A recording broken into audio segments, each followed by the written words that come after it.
first adaptation here on the blue side for the Afrika Freaks as they take that one away from Ambition. Rumble, of course, notably taken away from Maren every single time. Must ban Gragas again. They might just ban 3 junglers, Atlas. They've already banned 2. Yeah, or it's just Sedge, Jarvan, and, you know, Zac or something like that, and then Spirit takes the Gragas if they want to. Could be, like you say. I don't think you give Gragas to Samsung specifically with Ambition in the lineup. Oh, no. So that you just find one plan to deal with it. So far, 2 jungle bans. Blitzcrank ban, interestingly, against Core JJ. Interesting. Okay, do they actually lock away the Gragas and play some funny business with Maren potentially flexing and then a Lulu pick to round out the roster? Could be an interesting one. Yeah, on red side at the start of the season, they would lock in Jarvan Gragas and work it out later in the first round. Galio banned against Afrika. I think Gragas is so prioritized here unless they're trying to play another sort of game, but why? Why do that if you're Afrika Freaks? Take it away. Spirit had a wonderful game on Lee Sin, but take the Gragas and go down the tier list for Ambition. Okay, Samsung now moving over to that Xayah pickup, the denial from Kramer, who's just so comfortable on the champion Ambition. We'll see whether he's going to lock in a jungler here or whether it is going to be something else, but the Xayah Rakan feels too good to pass up and was what Afrika Freaks used to dismantle Samsung partially game number 2. But they need to start really ramping up the lane. One of the strengths of Samsung at Worlds last year was the power of Ruler and Core JJ in lane. They were the best laning duo we had by the end of 2016. I wouldn't levy that to them this season, even though they've had their highlights at this series against SKT. They've been losing 2v2 against a Relic Shield Xayah Rakan in the previous game. This one needs to be better, and there's still plenty of great AD carry options available for Kramer. Does Tristana Lulu make some sense here? Could that potentially be an option and then they can continue flexing it? Or do they go for the full dominance and that level 3 massive power spike of the Alistar Tristana? They certainly do. So the bottom lane taken away and theoretically jungle and bottom lane secured here for the Afrika Freaks, but they still have those flexibility options with Maren playing a heck of a lot of Gragas in his history. But Maokai left up, and Samsung could just grab that one for themselves too. They would have probably had to ban Maokai if they didn't claim it's QV's most played of the year. So they will lock it in. It means they will not have a dueling advantage in the top lane if it is to be a top lane Maokai. Should mention that Ambition could definitely be playing jungle Maokai as well. Your suspicion is going to be top lane Maokai. They have the counter pick with last pick to give more insight into this. First time that Taliyah hasn't been locked in first round as well, Papa. Worked very well in game 1, but the Kassadin and the lack of control around the mid lane that should have been there. Haru made some mistakes on his invade, and that led to the first 2 kills going off script to the way of Afrika in the previous game. They're not going to mess around with potential fodder for a Kassadin to ban away the Taliyah this game, so they don't have that headache to deal with. But there's only so many headaches you can ban. Afrika have shown different speeds of comp. You're never quite sure where they'll go. It's mostly been Crown. Left up. The Trundle will be left open, but the Cassio, which could have been locked in by Samsung, is not. That lets you know perhaps a bit about the mid lane champion pool, and maybe they want to be taking a blind pick mid laner at Ruler's pick. Could certainly be the Orianna or something like that. Corki, another option, does pair well with the Xayah, but there's the understandable Cho'Gath ban away, and Afrika looking pretty hungrily at a potential troll to be locked in if Maren is going to be taking a new top laner. It's going to be the mid lane blind picked, like we say. It's going to be mid lane Karma, old favorite of Crown. He likes to go the higher damage build, you'll remember, going into the Haunting guys earlier rather than just full support, but he may have to adjust and flip the script. Hooking into Karma, just going to be wave clear mid lane. But what about Maren and Spirit? Are we going to see something like the Trundle blind pick? You'd think not, given that Ambition, I believe, has already played jungle Maokai this season. So looking for something safe. Usually the Jarvan will be taking this spot, but it's banned away. Yeah. So Shen, another option. Wow, okay. Hasn't played Shen, I believe, this year, actually, Maren. Wow, okay. I personally know that I casted a lot of Maren Shen over in the LPL, but that was a year ago at least. So we'll see what he's been doing, and I like it. If you're going to get around Kramer, then giving him another big old shield does make a heck of a lot of sense. So will it be Shen versus Maokai? This does kind of force Maokai into the jungle because Shen wins the Maokai matchup, not by a great degree, so it will just be a farm fest. They will last pick Zac, so no time to go for any sort of Zac counter picks. The Poppy was the famous one that was banned away in our first game 2 days ago. There is still answers. Headbutt can work. Gragas also can interrupt. They will last pick the Zac for Ambition. Comes in at Game 3, needs to be the match winner for the side of Samsung Galaxy. Gets a last pick jungle. But this is not necessarily going to be a big compositional victory for Samsung unless they can get Ruler ahead, because otherwise the damage quotient's pretty damn low for Samsung Galaxy. That is what I'm worried about, Papa. And look, we've got Spirit on the Gragas. What was the champion used to obliterate the Zacs that we saw in the grand final, in the semi-final of the LCK Summer Split? It was that Gragas running around. We know that Spirit, fantastic at getting proactive in the early game. It's a worry for Samsung, but if they can make it work, it's going to be off the back of the experience of Ambition. I know that this is the composition that I wanted to see out of this team. I'm glad that we get to see it at least once this series, but is it going to be enough to flip this script? I'm not entirely sure. We usually know exactly what to expect out of Shen, and sure, we celebrate Marin for his teleports, but you need to hit the Shadow Dashes, and it's his first game of Shen this year. He's only ever played 4 games in Korea on Shen. Never been a huge pick for Marin, so maybe not the same guaranteed plug and play that is for other teams. Very interesting to see if Samsung can give everything to Ruler, play around Ruler, because just like the Galio Justana comps, if the Zaya's not ahead, the comp doesn't work. Yep.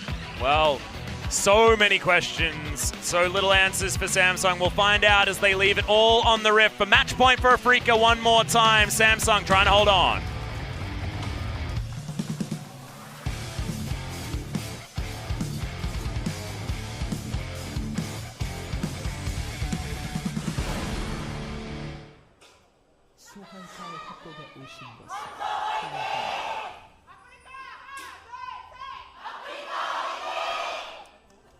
Okay, fans in the audience relatively split between these two teams. And Tucson, he's not. He knows exactly what he wants, and he wants more cowbell. He also wants more gold, because for once, not going to be that same love in the eyes coming through from Kramer. He's going for the Doran Shield, triple Doran Shield here. Feels like an old patch. Yeah, where are we? 5 Doran Shields in this game?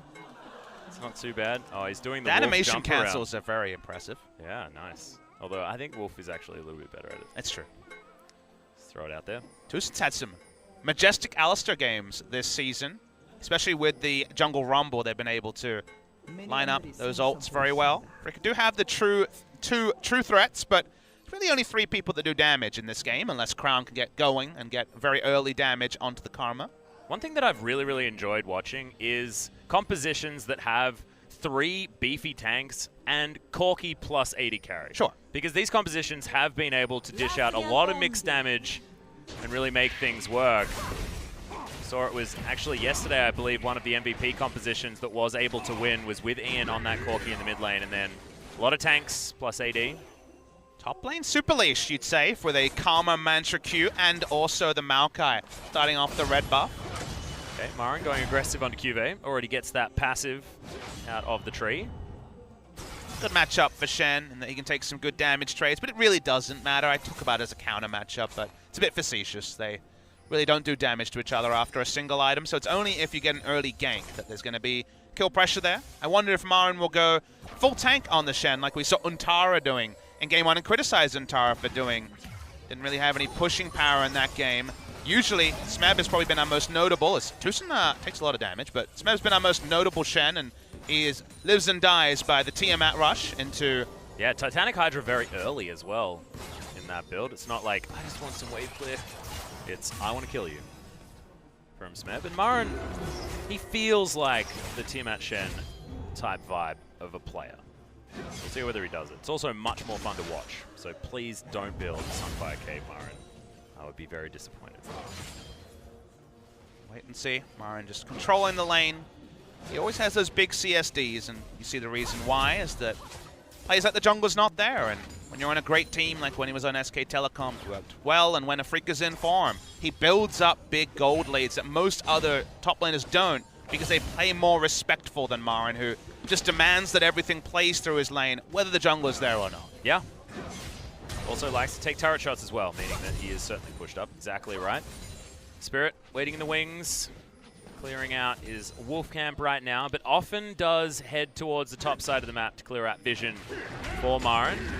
Vision clearing out some wards, but does mean that Marin now knows that he can play as aggressively as he wants.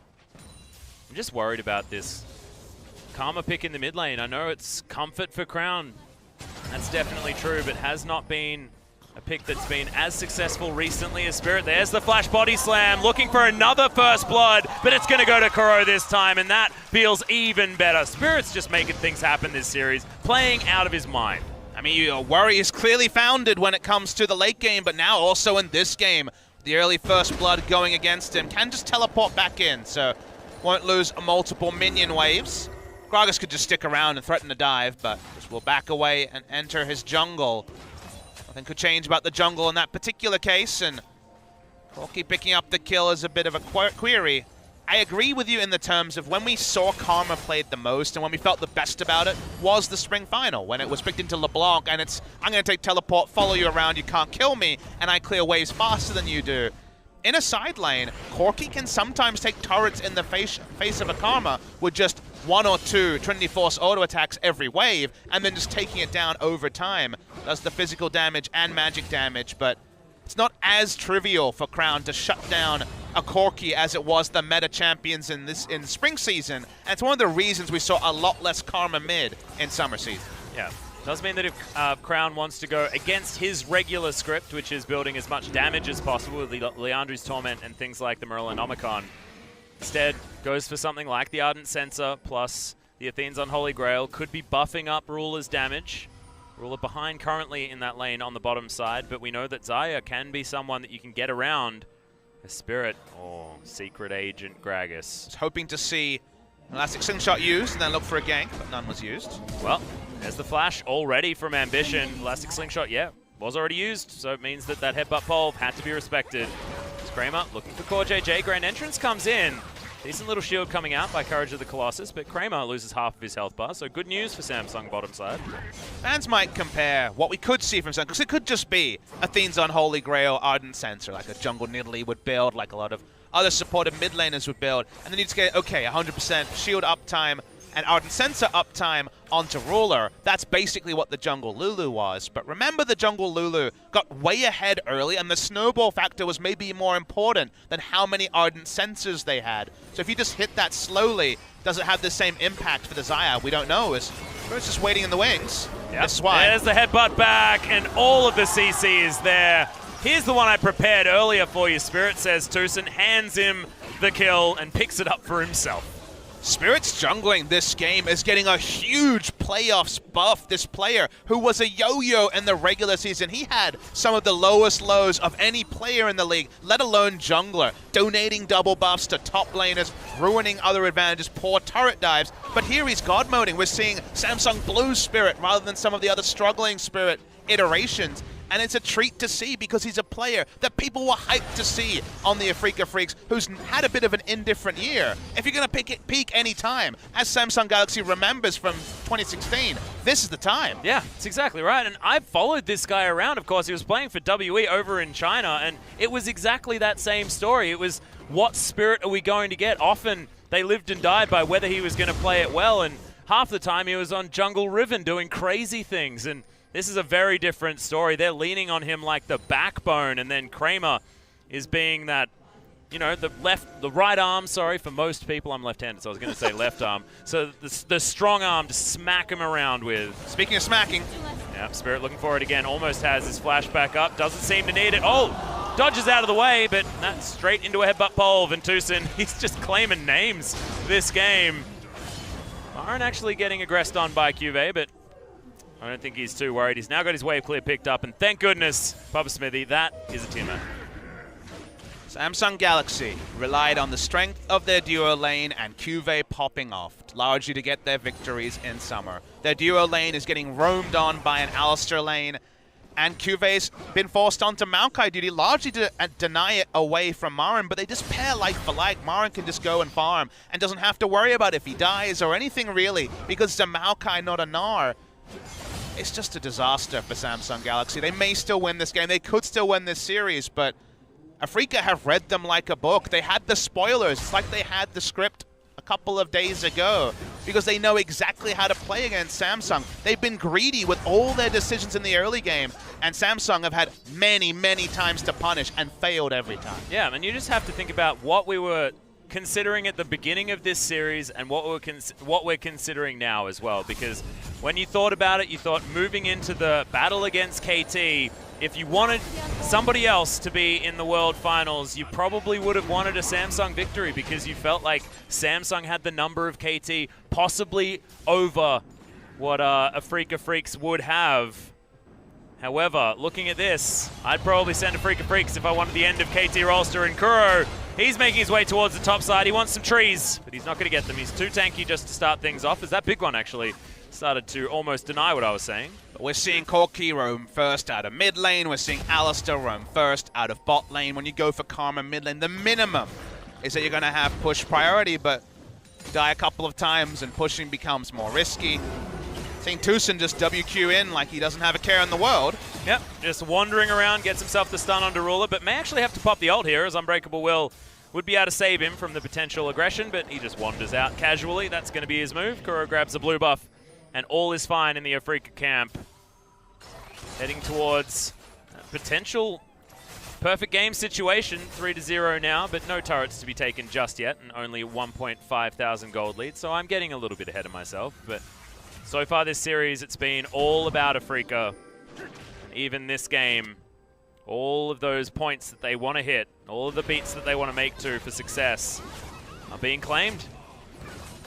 Afrika running the gauntlet would be just as unlikely a story, or at least on the same wavelength as Longzhu being our champions, because Afrika should not win best of fives. They so often have struggled in best of threes to replicate their games over 2 or 3 games, let alone 5. But if you win 3 in a row, you don't need to be able to deal with adaptation. They have set the tone of every game, found a lead in every game. We're seeing them evolve in a way that's really only comparable to Najin Shield's famous gauntlet run 3 years ago in 2014, where they faced across some of the best rosters in the world and left them wanting. And that is exactly who they will be compared to if they face KT Rolster, who will try to make sense of the games and try to make sense of Afrika, which every analyst struggles to do. Yeah. And it will make the double fairy tale story for LCK Summer 2017, which would certainly be a treat. But we know there's a lot of KT fans out there still wanting to deny this potential fairy tale, because wanting those players at Worlds is certainly something that we want, but Marin to make his way back, Spirit as well, Kuro representing even more of the players on the side of the Rocks Tigers that were so exciting years prior. And no one mentions Kramer, who has had a bumper season, who has been the true Gauntlet MVP. He's been wonderful. So there's a lot to be excited about. You focus on what you lose out on if you don't have KT, but maybe we'll be forced to embrace what we do have. Because like you say, we're seeing impressive growth from Afrika that wasn't there in wildcard matches, but is there in this particular gauntlet so far. And it's how that growth has moved forward as well, because it's not about fixing Afrika's problems. It's about Afrika saying, well, we have to play around Kramer, and we don't necessarily have a lot of compositions that we can use in order to do that. Let's just make a heap of compositions that do the same thing. And that's the dream of a League of Legends analyst, is trying to make sense of new things, of innovation, of different ways of playing League of Legends. My favorite moment ever was the Heimerdinger jungle, the why of that in 2012, taking away the idea of what Smite meant and what jungling meant. And while it's not that level of innovation, it's rewriting a simple script of, hey, Kramer's pretty good, let's play around him, and is stretching it into so many different ways. It feels like you're playing around with a Zac. It's a very elastic thing they're playing around, and it shows that the knowledge we have of what League of Legends is and isn't is still going to be a fluid thing rather than stuck in a box. Yep, always Flux is available as Tucson's going to be spotted. Oh my god, that flash body slam was out of control, but delivered underneath the turret ambition. More than happy to go against this, but Kuro's going to turn up. Tucson, Unbreakable Will's going to keep him safe for the moment, but can he survive? Samsung Galaxy, they're getting the roam towards this mid lane. You can see Marin going aggressive. He stops the teleport from coming down, and that is the second kill. And maybe we were talking up the Afrika Freaks a little bit too early, because now Samsung are within touching distance of that gold value and looking like they're able to make the proactive moves nonetheless. So we were impressed with the interrupt, but the ultimate, the kidnap, still goes through. Of course, no way to interrupt that. 2 members go down. It will be a Drake. Take a step back Samsung are still keeping it competitive. No Stand United used by Marin because he was in combat the entire time. Yeah, and it actually wasn't the interrupt. Thought that there was a teleport interrupted because we popped up and said hi to Marin for a second after a Shadow Dash, but not so lucky. Still going to work out just fine for Samsung, and good roam from the bottom lane. Get themselves an assist, possibly able to claim some more advantages towards the bottom side. Feels like Ruler has been having the farm advantage most of the time, but just how Kramer has been performing in these team fights has set him apart. Oh, that's cute. Interrupt on the back coming through by Kramer. Note that we still do have our same reservations about the late game, because Crown is going full tank. I should say full support this time with Athene's into Ardent Sensor. But 2-item Xayah is going to be fearsome to deal with. Finding a way to quell that threat is going to be a problem for Afrika. Yep, and already the Ardent Sensor picked up by Core JJ as well. I mean, he's very, very squishy. Now without that ID Oasis completed, but still means that Ruler is going to be able to cause a heck of a lot of a ruckus. And the best part about this is that this is a Samsung that we haven't seen so far today. It's the Samsung with ambition, with that level-headedness, that strong late-game team-fighting jungle power. But it was reactive. It was a reaction rather than a proactive move by Samsung. It was initiated by Afrika, and they made the most of it. So it still is the Samsung we expected today. Just was a bit more of a confidence trustful from Afrika than perhaps was smart at the time. See what Afrika do, decide to bounce back from this one. Ambition's moving towards the bottom side of the map, but there's not a whole lot to do down there, especially given the fact that there's no red buff or the Art Dragon, but he will get a Rift Scuttler for his trouble. Scuttle Vision will time out before the Infernal spawns, but they'll at least have the exact timer. The Scuttle's okay. Oh, maybe Tucson will get it. Take it all back. Tucson, the 2-1-0 cow. Feeling real good about that. Kramer has to try and hold on to his turret here. This could be dangerous. They're looking to poise themselves for first turret blood side of Samsung, which will open up the map. Normally something that Tristana wants to be doing in Spirit. He's identified that. Kuro's down here as well. No package available, but now Samsung will back away. But having this pressure, having the threat of all of that gold going over to Ruler, who has control of the damage in the late game. Ruler is the one that wants to be picking up all of those fat stacks. Denied it thus far.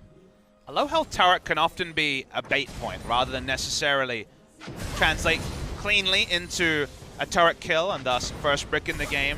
Note that we don't see the same sort of vision for a dive threaten coming from Samsung that we saw from Afrika in similar scenarios, and they do have to also include the Shen as a potential headache. Shen himself has the Titanic Hydra, so we'll have the pushing advantage as we can see. Might even start proxying waves if he so chooses, and they will take the Rift Herald without any combat.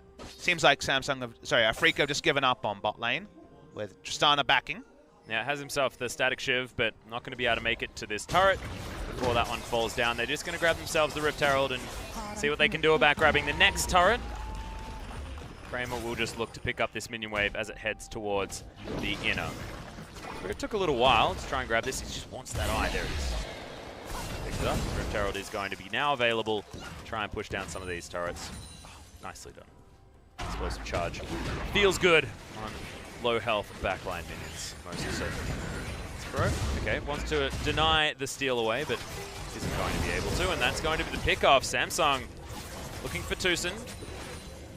Do get the ultimate out of the cow, Tucson's which being is a little bit too cute here. If he gets Blade Call, he'll die. Yeah, the wrong way. He didn't have Corki chopping. Okay, yeah, there's the flash hit. Teleports coming in from everyone as there's the Pulverize. Core JJ gets himself out though in the kidnap. Actually, Tucson going to join his AD carry, and he gets himself to relative safety. Cubate over to the side as Crown picks up the first kill. Now Ambition tanking up damage. Remember, he does have the cell division. He'll be okay. Crown's the one to grab the kill, and everyone on Afrika flashing health bars apart from Spirit and Kramer, and they're looking to try and get out, and Samsung looking to continue this pressure. New lease on life now for this Samsung roster. For the first time, we're seeing them in a position of power this series. Being able to shrug away some of their problems in the mid lane, having Crown roam first. He's picked up 3 kills to complement his 2 deaths. Behind in CS, but at least going to have Ardent Sensor on his next back. And Zeal into Zeal item completion is the biggest point of strength in the game. That is when the low damage problems will not be a factor because there's not really any tankiness yet on the side of Afrika. So those sort of concerns are 35-minute concerns. Where we are at in the game right now, Afrika have to choose their fights carefully or they will be mown down by Samsung Galaxy. Yeah, and I feel like now it's about Afrika trying to avoid fighting when you've got CoreJJ and Crown hanging around Ruler. If Afrika Freaks can split this map apart, they do have fantastic splitting options. Is something that they can certainly make work, but you can see Ambition and CoreJJ looking to try and help out as far as defending this mid lane outer turret. And that is not going to work because the Rift Herald does a heck of a lot of damage with that first charge, especially at that sort of health value, so that is base. Well, things broken open in the mid lane. Great news for Afrika Freaks, and that is going to even out the gold to about 1,000 higher for Samsung. Nothing to write home about at all. How much of an investment will there be at the Infernal Drake? Right now, Marin does not have Stand United available just yet. Portrait is a little bit hard to tell, but it looks like it's not going to be available for another 30 seconds or so. About a third of it still to go. Now, Infernal's not the highest value to Samsung. It is not going to be a 4 damage Jace comp getting Infernal. It's going to be a bit more shields from Karma and mostly about Ruler, so lower value Infernal than it is for most teams, so you don't feel as bad if you're Afrika giving that one up. Although you probably wanted to take that one yourself. Kuro would be pretty happy, and Kramer as well, feeling good about that choice. But when your opponent's at its strongest and they're taking an Infernal, then if it's a Jace comp, you feel terrible. In this sort of a comp, it would have been lovely, but it's an acceptable loss for Afrika. Well, speaking of Afrika, in the bottom lane here, try and siege down this outer turret. Wandering over a lot of vision. In fact, Afrika Freaks have vision in the areas that they need it, not necessarily the most wards. That award certainly goes over to Samsung. They have been able to skip out of the way of this vision, and Kuro down here with the package wants to try and take this. Never sure if Afrika will not just flash over a wall and engage. Well, JJ doesn't spot with his sweeper. So we'll put down vision. Just a bit of a vision wars here as Tristana's pushing out. Yeah, there it is. Headbutt Pulp comes in as the package is delivered, but good Featherstorm timing from Ruler. Very Still defensive gets chunked teleport. out. Yeah. In goes the Elastic Slingshot. Ambition doesn't find any knockups with it, though, as he's looking to try and take away this cow. Gets a massive shield, though, and can the Afrika Freaks actually get here? Got the turret. Good knockback. They do manage to take down the turret, and the Cell Division has been popped on the side of Ambition. Can they get a Frost Bomb on top of it? I'm not sure, as the Grand Entrance comes in and Crown grabs himself a kill after the teleport. Spirit has to get himself out as Marin here very, very late to this party. Teleport almost back up for Cuvée, but Afrika Freaks just falling behind. Yeah, second kill donated over. Marin couldn't complete his Stand United as the target fell. Tucson died as they were taking out the turret. They could have just backed away with just a single death, but they continue to walk up, realizing that they already got the objective and there was nothing left to fight for. Extra kill donated to Samsung. Probably going to be the top lane turret given over to Samsung. Afrika so often cannot keep things together for 5 games. And increasingly, after what was a very good early game, that might be happening here. Yeah, good avoidance there from Tucson, and it actually looked like it started off in a situation where it was going to work. But Marin, oh, it was an interrupt, okay. Yeah, couldn't get himself far enough away. The interrupt under the turret. Maokai is already unkillable. That's fine. I feel like you got the turret. Why overinvest? Very nice engage by CoreJJ. Didn't even have flash open. A nice Grand Entrance, perhaps forced it. Afrika didn't need to give up as much as they did. Cuvée overstayed for a turret, so he might be dead. Well, Tucson going to have that headbutt pulled. They're waiting for the twisted advance that he wants to use to try and avoid that, but can't get out of the way of the headbutt. The Bramble Smash, I'm not sure whether it's going to be enough. Is okay. CoreJJ turns up, and in goes Ambition. Good knockback there with the headbutt from Tucson, but Spirit not going to be pulled in. Good knockups. It's going to be retaliated upon, though, as Marin picks up the first kill of this fight. Ambition, remember, doesn't have the passive, but you can see Courage of the Colossus doing so much work. Spirit going to get knocked up with that Grand Entrance. This Rakan looking great from CoreJJ as Ruler now taking names. Tucson so low. Spirit tries to get himself out, and that's the Xayah starting to become massive. Kramer, that's an explosion from the Karma, and Samsung Galaxy.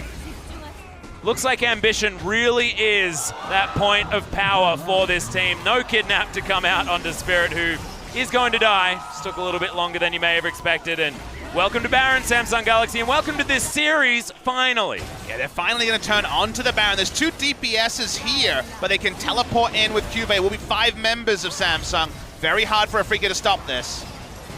Okay, well, Ambition, he's down very, very low, and here's the engagement. So many knockups, all too easy to take down the Tristana, and Kuro, now nothing that he can do. Baron falls down, this gold lead starting to become massive to the tune of about 5,000. And it's only going to get worse with big purple minions heading towards the structures of the Afrika Freaks. Now maybe we'll have that series. If Samsung can break the base during this Baron, the qualms about late game will mean so much less. Tucson go in pretty aggressively because he has his ultimate available. Nature's Grasp going to be at least avoided by Kuro. But they want to take down this turret. Ruler says, well, I've got Ardent Sensor #1 here. Should be A-OK. Core JJ turns up as well, so they got the doubles. I have a feeling that Ruler will have all of his health back pretty quickly. Pushing in with the Baron, no ability for Afrika to contest, so gold lead being claimed for the first time this series and actually being pretty sizable. 7,000 gold is the lead for Samsung. They're just brute forcing with the Baron. There's nothing to stop them. Yep, Tucson had to go back to base. He was all too low. And the base, like you were mentioning, is certainly going to be broken, Pub Smithy. Cuvée now going aggressive. Don't know whether they'll necessarily be able to get the inhibitor on this, but they are going to turn it around, and Kuro has to get the heck out of the way of all of these engage options. And speaking of which, Marin going to get jumped on. Inhibitor taken down. And Ruler, it just looks like he's got too many options. 5, 0, and 3 now on the Xayah. Looks so good. Breaking the base with the first Baron is possible because you have the double shields to keep them alive. We're seeing the top lane. Well, they put a lot of time into killing Cuvée and continue to fight. The reason why Ambition felt good to go in is because look at the bot side. Tristana was taking first the minions, then taking the Krugs as this started. So it was always going to be a true 5v4. And yet Afrika kept trying to trade back. They thought, okay, maybe the damage not the highest. Maybe we can trade 2 for 2 or 1 for 1. Playing like a team in this case was not what they needed to do. They need to get out and prevent there from being any further losses. Afrika lost the maximum there, and Samsung are 1 push away from ending the game. And Crown now has a death cap as well, so you thought things were bad for Afrika before, now only getting worse. Those shields are gigantic. Empowered Qs are going to hit like big, big trucks. Straight down on top of the Afrika Freaks members. This game is getting harder and harder. Remember, this is blue side. Afrika Freaks not necessarily the best blue side squad. They started in game 1 on blue side, and it's game 1, so they're going to get the game 1 buff. And then against MVP, they didn't win a blue side game after that. So next game could be a different story, with Samsung showing their hearts and minds are once again back in this series. And it looks so, so much better for them. The inhibitor should fall very, very shortly as Afrika trying to find a way in, but Ruler is just so, so strong. He can take so much punishment as well, given the double ardent sensors. Just not looking like a lot of answers available for our blue team. Yeah, we just never got to the part of the game where Afrika's comp would naturally hit high gear against Samsung's. Could not afford to give away a Baron, because with the Baron, the full power of Samsung's comp was pretty clear to see. Huge shields coming through from the Karma meant they could just barrel down mid lane. No one had to recall. They could threaten dives with the Zac and the Maokai as Ruler trained down turrets. And now there probably will never be a moment in this game where there's less than a 3,000 gold lead for Samsung, where their comp can hit high gear in 5v5. The Samsung got the maximum. Every objective is pretty much free for them right now. Yep, they seem to be just claiming whatever they want. Next Dragon's going to be a mountain here as well as Earth, Wind, and Fire. Oh, I'm so happy. This is brilliant. The September Dragons are out. Bob Smithy, as I believe, how close to September are we? 2 days. 2 days. Thank you very much. League of Legends reminded me of some brilliant music. By having the best dragons. Hopefully the Mountain Drake is actually taken, so it's at the top of the screen. Now Samsung looking at this last remaining outer structure for the Afrika Freaks before they set up siege around the base. Not a lot of options, and it looks like the Afrika Freaks know it as well. Don't want to tempt fate by going overly aggressive, and they want to capitalize on mistakes. It feels like that's the only option that they are going to have, and it's going to be a colossal mistake from Samsung if they are going to get something to happen. Got to kill Ruler through flash, heal, and all the support ultimates. Nature's Grasp. In come the kitties.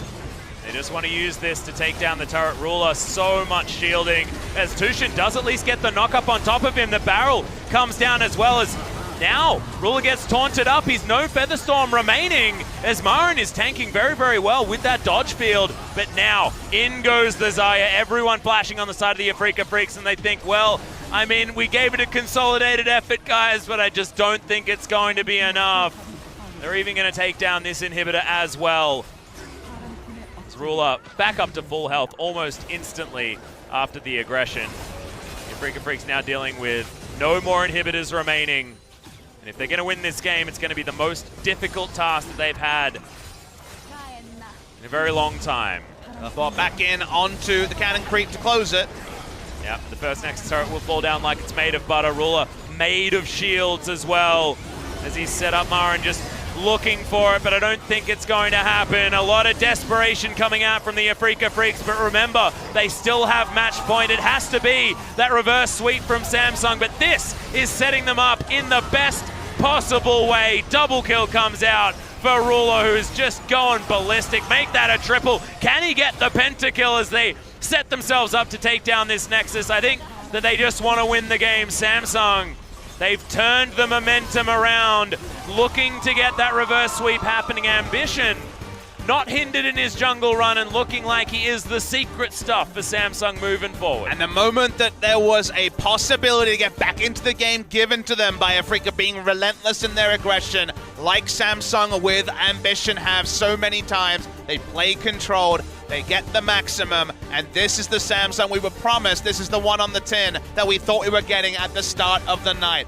But it has to be 3 perfect games. First one necessary comes through for them, but 2 more victories required, and Afrika will get to choose their side. So far, everyone has chosen red side. Afrika will be red side for game 4 if they so decide. Yep, you can imagine that that'll certainly be the case.